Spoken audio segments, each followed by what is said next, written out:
So Biden signs Sammy's law to enhance rideshare safety after USC student murdered.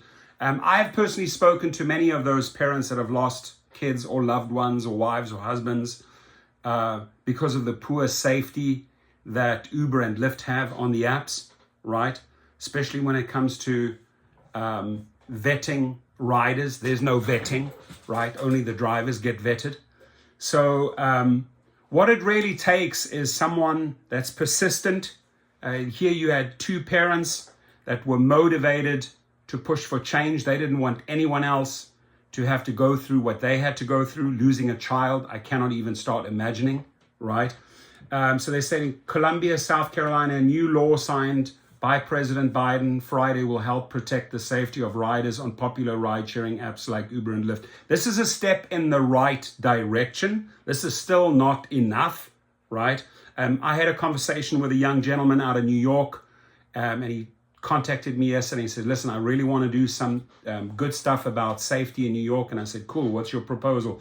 So he had all these names of legislators and that he wanted to contact, and he was going to video, various trips and get data, interview the drivers. And I said, great, just get to work. If you need me, you have a channel, you have a YouTube channel that you can use, right?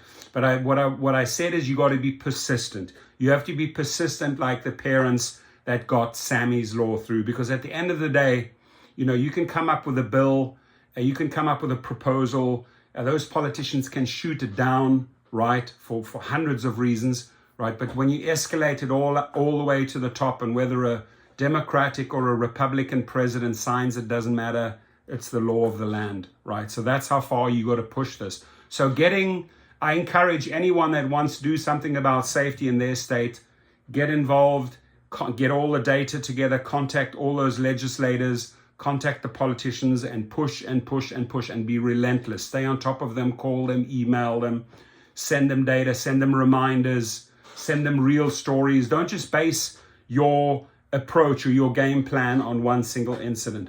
Bring them and say, here, I've interviewed 20 or 40 drivers. I've interviewed passengers. Here's what needs to be done. Here's how they are effing up. Here's what they are not doing at Uber and Lyft, right? So you got to package it up and bring it to these people. That's how you push for change, right?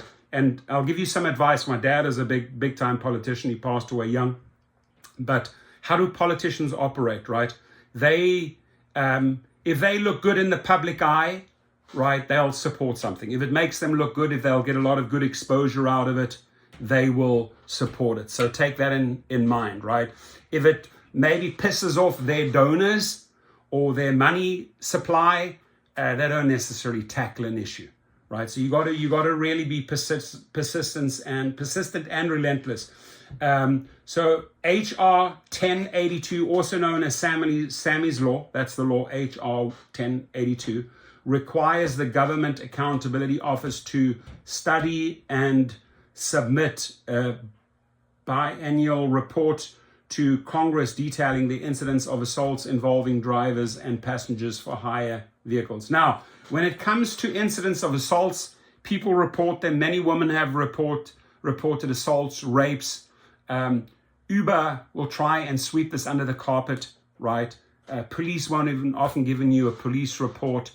And so many of these incidences don't even make it into the statistics or the percentages, right? Because they're very crafty on getting rid of your story. And they have spoke to countless women who've had countless driver women who've had sexual harassment issues.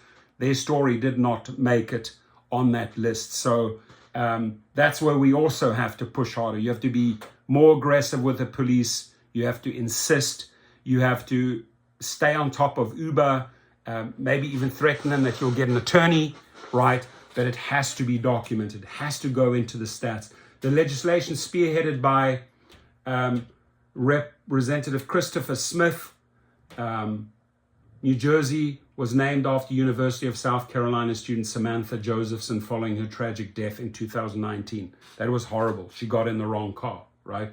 According to the Columbia Police Department, the 21-year-old Josephson called an Uber after a night out in 5 Points, Columbia, South Carolina. She got into a vehicle she believed was her ride, but was in fact the wrong car. Josephson was kidnapped and murdered by the driver of that car, Nathaniel Rowland.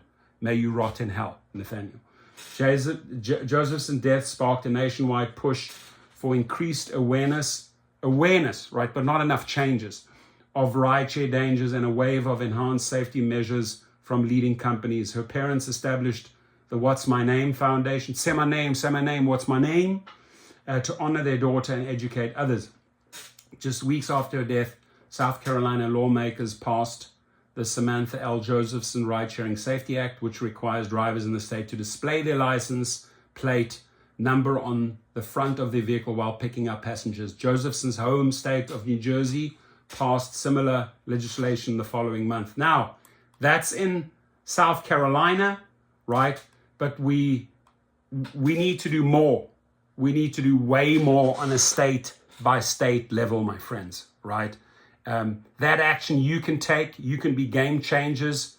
Just like the individual I spoke to yesterday, we spoke for almost an hour. He's saddling up, he's ready to tackle the issue of safety in New York, right? Has already put a lot of hours in. So it takes the right type of personality to see this through, just like the parents, they were motivated to push for change. I thank them. It's a step in the right direction, but I also say to Gus Faltner, head of safety at Uber, I say to Jen Raffenberger, head of safety at Lyft, you have a lot of work to do, right? This is the tip of the iceberg. This is the beginning, right? You got to spend money. You got to tighten up your apps. You got to tighten up the safety. You got to tighten up the security for drivers and riders, period. No excuses. Please leave your comments below. Thank you.